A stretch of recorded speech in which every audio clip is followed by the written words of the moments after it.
इसके बाद अगला टॉपिक है परिमेय संख्याओं और उनके दशमलव प्रसारों का पुनर्भ्रमण। इस बार हम लोग पढ़ेंगे परिमेय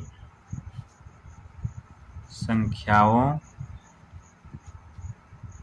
और उनके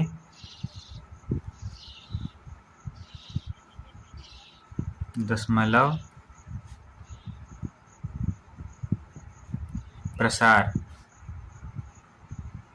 प्रसारों का पुनर्भ्रमण।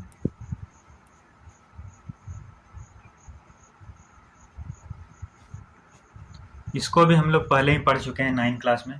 हम जानते हैं कि किसी भी परिमेय संख्या को दो तरीके से लिखा जा सकता है, जैसे कि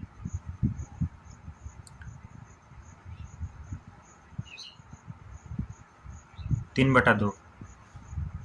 हम जानते हैं कि इसको दशमलव के रूप में कैसे लिख सकते हैं, 1.5 1.5। इस प्रकार के दशमलव प्रसार को हम लोग बोलते हैं शांत दशमलव प्रसार। और यहीं पे यदि हम इस परिमेय संख्या के बारे में बात करें 2/3, तो यह अशांत है। हम लोग भाग दे के देख लेते हैं। तो इसको हम लोग लिख सकते हैं 2 और 3 से भाग देते हैं।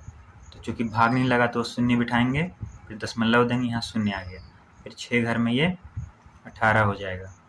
फिर से यहाँ पे 2 शेषफल बच गया, शून्य बिठाते हैं, फिर 6 घर में 18 हो गया। तो यह जो है चलते रहेगा। तो इसीलिए हम लोग इसको लिख सकते हैं 2/3 बराबर 0.6666 ... यानी कि ये चलते रह रहा है।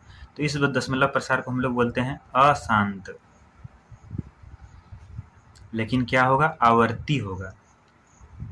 आवर्ती बोलने का मतलब है कि ये बार बार आएगा। कोई ना कोई संख्या या फिर संख्याओं का समूह जब बार बार आता है तो उसको हम लोग आवर्ती बोलते हैं। जैसे यहाँ पे 6 आ रहा है, इसलिए हम लोग इसको ऐसे भी लिख सकते हैं 0.6 और उसके ऊपर एक ठो लाइन दे देंगे।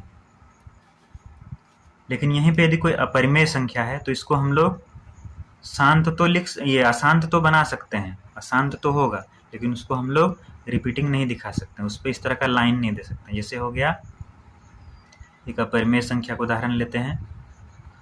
अपरिमेय संख्या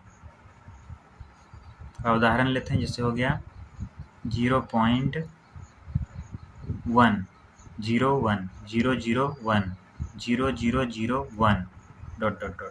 इसको हम लोग कभी भी इस लाइन के रूप में नहीं लिख सकते, क्योंकि यहाँ पे रिपीट कुछ भी नहीं हो रहा है। आप देख रहे हैं कि 0 जो है सो एक एक बार बढ़ रहा है, तो इसीलिए हम लोग ऐसा इसमें बिल्कुल नहीं लिख सकते हैं। तो इसे हम लोग बोलेंगे अशांत अनावर्ती। तो जो परिमेय संख्या होता है उसका दशमलव प्रसार या तो शांत होगा या फिर अशांत होगा तो आवर्ती होगा। लेकिन अपरिमेय संख्या का हमेशा अशांत अनावर्ती होता है, मतलब अशांत भी होता है और अनावर्ती होता है, मतलब कुछ भी रिपीट कभी नहीं होगा।